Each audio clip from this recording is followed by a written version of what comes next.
Hi friends, आज अपन जानेंगे GST council exactly होता क्या है और उसका रोल क्या है। तो फर्स्ट अंडरस्टैंड कि जीएसटी काउंसिल की रिक्वायरमेंट क्या है।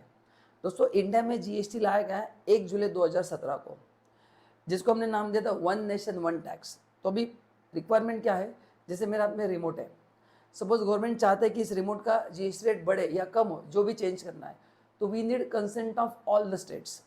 क्योंकि ये छोटा सा भी चेंज होगा तो पूरे इंडिया लेवल पे होगा, because one nation one tax.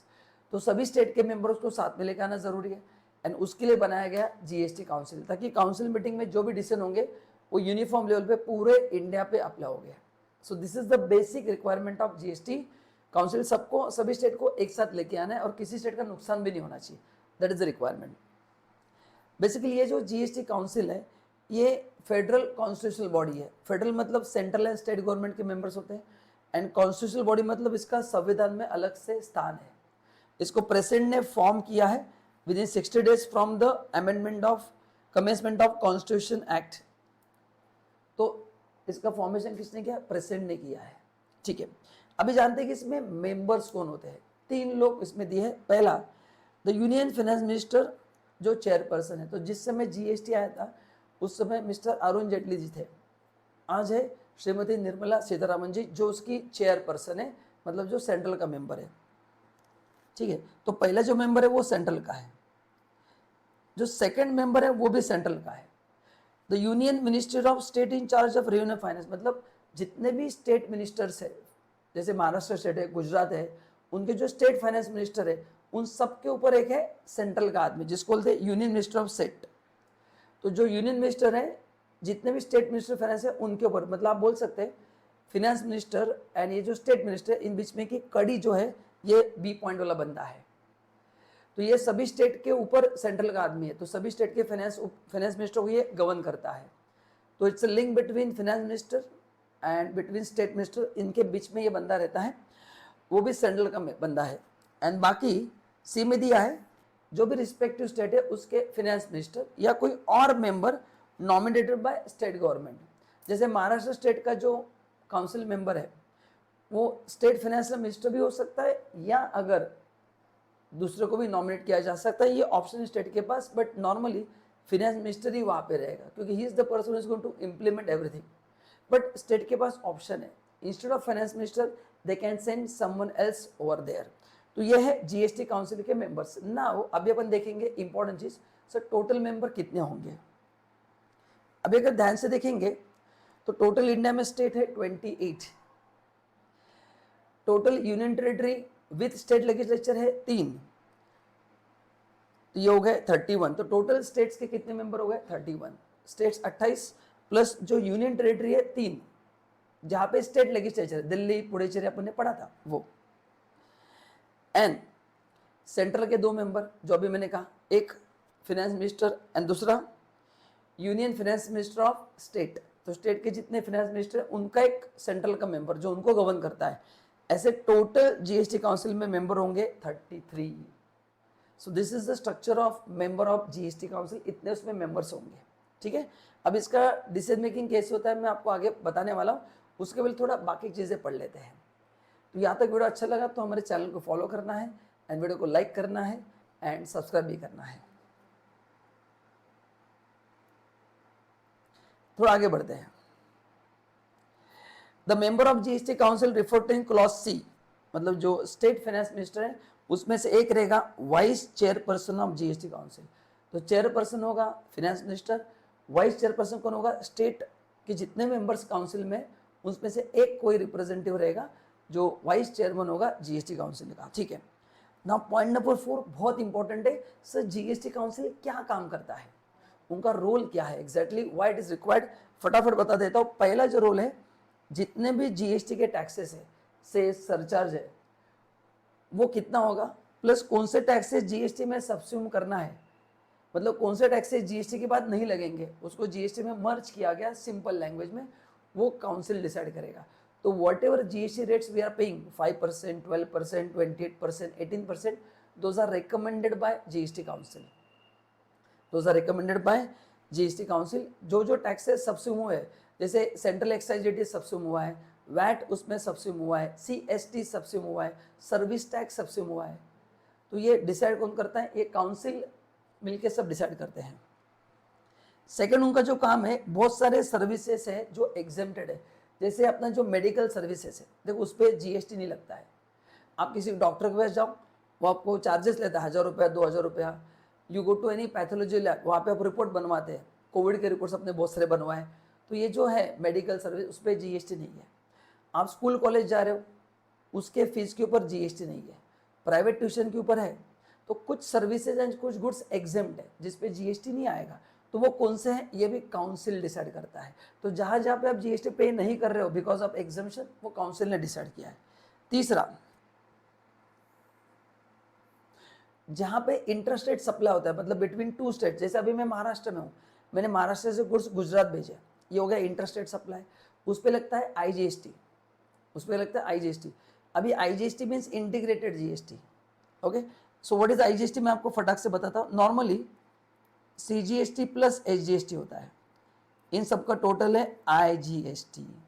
तो सीजीएसटी 9% है, एचजीएसटी 9% है, बोलो ये कितना होगा? 18% होगा। ये कितना होगा? 18% होगा। तो अब ये पॉइंट जो दिया है यहाँ पे एक वर्ड है अपॉर्शनमेंट। सी, जब भी अपन सप्लाई दूसरे स्टेट में करते हैं, इनिशियली पूरा रेवेन्यू जाता है सेंट्रल गवर्नमेंट के पास, फिर सेंट्रल गवर्नमेंट इसको डिवाइड करता है कि GST is a destination based tax. जिस स्टेट में गुड्स कंज्यूम हुआ है, जिस स्टेट में गुड्स कंज्यूम हुआ उसको रेवेन्यू दिया जाता है, जो स्टेट का पार्ट है। तो ये अपॉर्शनमेंट कैसे होगा, ये भी उसका मॉडल कौन बताएगा? GST council. तो जितना भी आईजीएसटी कलेक्ट होता है, जहाँ पे सप्लाई बिटवीन टू स्टेट्स है, या इंपोर्ट एक्सपोर्ट है, या between one state and one union territory है, दो यूनियन टेरिटरी है, जहाँ पे स्टेट चेंज होता है, यूनियन टेरिटरी चेंज होता है, जहाँ पे इंपोर्ट एक्सपोर्ट होता है, एंड जहाँ जहाँ पे आईजीएसटी लगता है, वो आईजीएसटी किसी एक स्टेट को देना पड़ेगा जहाँ पे गुड्स कंज्यूम हो रहे हैं। तो इसका अपॉर्शनमेंट कैसे होगा, ये डिवाइड कैसे होगा, ये भी जीएसटी काउंसिल बताता है कि how that revenue will be divided. थोड़ा रेवेन्यू सेंट्रल के पास रहेगा, थोड़ा स्टेट के पास रहेगा। अभी इसके लिए एक चैप्टर है जिसका नाम है प्लेस ऑफ सप्लाई। तो प्लेस ऑफ सप्लाई से डिसाइड होता है कि एग्जैक्टली गुड्स कहाँ पे कंज्यूम हुए हैं, एंड उस स्टेट में उसका रेवेन्यू शेयर किया जाता है। तो ये उसका पार्ट है। Second, next point, threshold limit. काफ़ी सारे एग्जाम्पशन लिमिट से आपको पता है 10 लाख 20 लाख 40 लाख तक नंबर नहीं लेना पड़ता है ना। गुड्स के लिए 40 लाख है, सर्विस के लिए इंडिया में मैक्सिमम 20 लाख है। तो स्टेट टू स्टेट ये लिमिट चेंज होते रहते हैं। तो ये थ्रेशोल्ड लिमिट उन्होंने डिसाइड किया है कि 10 लाख 20 40 के बाद रजिस्ट्रेशन लेना पड़ेगा। थ्रेशोल्ड का मतलब ये होता है कि एक बार आपका 10 लाख का लिमिट क्रॉस हो गया, आपने जीएसटी का नंबर ले लिया, तो अगले साल फिर टर्नओवर कितना होता है इंपॉर्टेंट नहीं है, हर साल 10 लाख का एग्जाम्पशन नहीं है। दोस्तों, इनकम टैक्स में हर साल 2.5 लाख का एग्जाम्पशन मिल रहा है, जीएसटी में ऐसा नहीं है। एक बार आपने वो लिमिट क्रॉस कर दिया 10 20 40, जो भी आपके स्टेट में एप्लीकेबल है, उसके बाद आपको रजिस्ट्रेशन लेना है। फिर बाद में टर्नओवर कितना भी हो जीएसटी कंप्लायंस करना पड़ेगा। हाँ, आपने नंबर कैंसिल किया तो अलग बात है, अदरवाइज एक बार रजिस्ट्रेशन लेने के बाद टर्नओवर कितना होता है फर्क नहीं पड़ता है, unless you cancel it, GST compliance करना पड़ेगा। एंड लास्ट, जैसे एक 4-5 साल पहले केरला में फ्लड आया था बहुत बड़ा, देखो, एंड वहाँ पे उस स्टेट का बहुत सारा हजारों करोड़ में नुकसान हो गया था, लगभग 37,000 करोड़। तो उसकी भरपाई करने के लिए एडिशनल सेस लगाया जा रहा है केरला स्टेट में। तो अगर आप केरला स्टेट से हो तो शायद आपको पता रहेगा। तो केरला स्टेट से एडिशनल रेवेन्यू रेज किया जा रहा है, जिसको बोलते हैं एडिशनल रिसोर्सेज।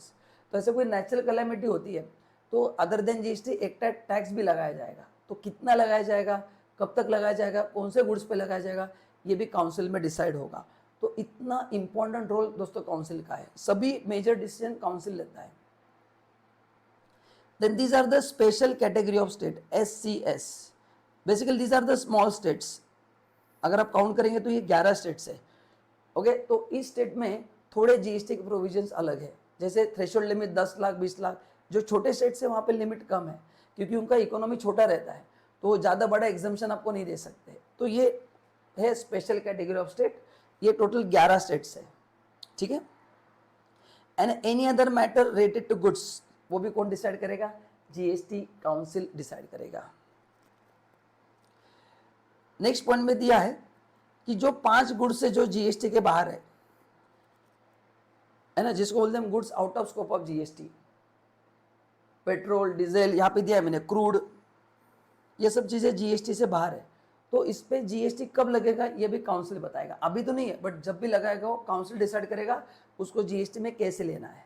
अभी अगर लेके आए तो गवर्नमेंट का बहुत ज़्यादा लॉस होगा, बिकॉज अभी गवर्नमेंट को बहुत ज़्यादा रेवेन्यू मिल रहा है, तो इसको जीएसटी में जल्दी सब्स्यूम नहीं करेंगे, एंड जब करना है वो काउंसिल डिसाइड करेगा।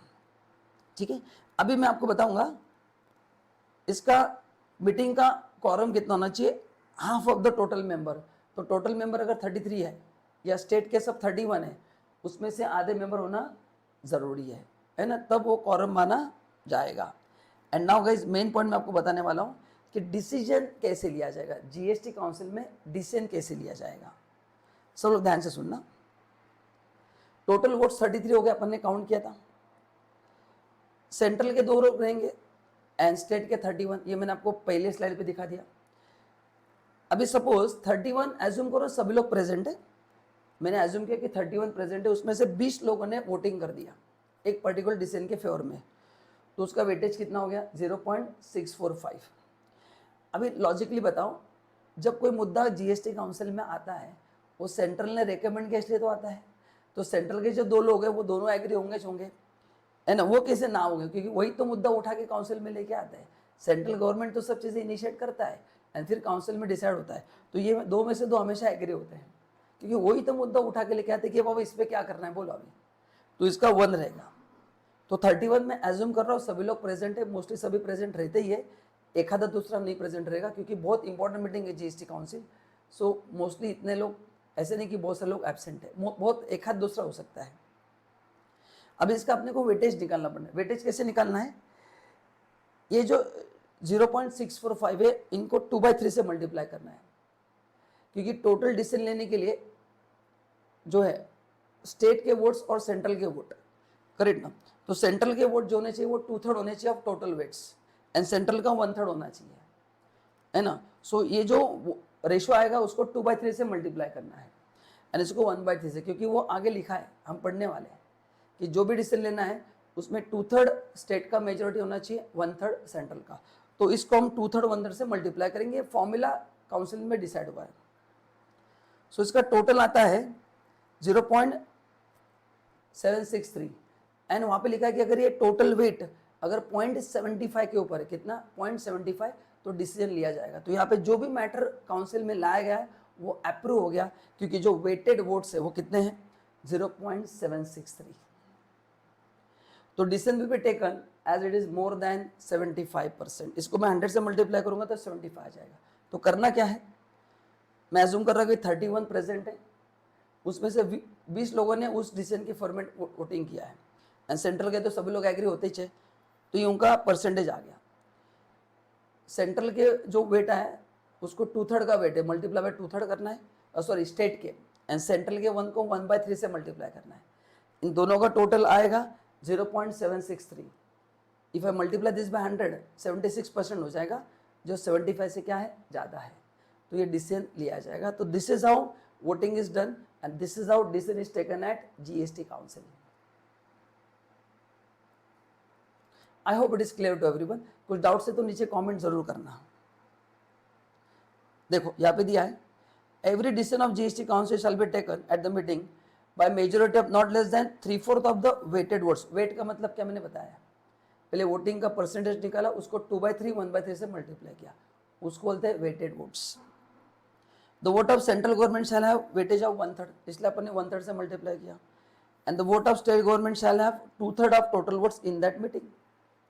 सो टोटल जो वेटेज होगा कितना होगा 1/3 2/3, इसलिए स्टेट के वोट को मैंने 2/3 से मल्टीप्लाई किया, यहाँ पे 1/3 से मल्टीप्लाई किया एंड आंसर 0.75 के ऊपर है, मतलब 75 के ऊपर है, तो डिसीजन लिया जाएगा। सो गाइस दैट्स इट, ये था कुछ इंपॉर्टेंट चीजें अबाउट जीएसटी काउंसिल।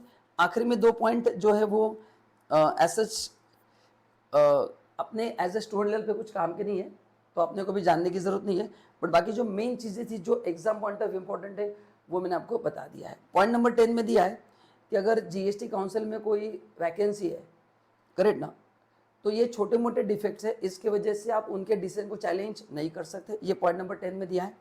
पॉइंट 11 में दिया है कि देखो जीएसटी काउंसिल में भी मेंबर्स है, उनमें झगड़ा हो सकता है क्या, अरे जरूर हो सकता है, तो उसको रिजॉल्व करने का मैकेनिज्म भी जीएसटी काउंसिल ही डिसाइड करेगा। तो ये थे आखिरी 2 पॉइंट्स एंड यहाँ पे अपन ने पूरा कॉन्सेप्ट कंप्लीट किया है।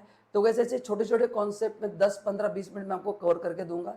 वीडियो कैसे लगा कमेंट में ज़रूर बताना and if you want video on any topic नीचे डिस्क्रिप्शन में टाइप करके ज़रूर भेज देना एंड हमारे चैनल को भी लाइक करना है, सब्सक्राइब करना है एंड फॉलो करना है। तो guys thank you so much video end तक देखने के लिए। लव यू ऑल, मिलते हैं नेक्स्ट वीडियो में। Bye bye.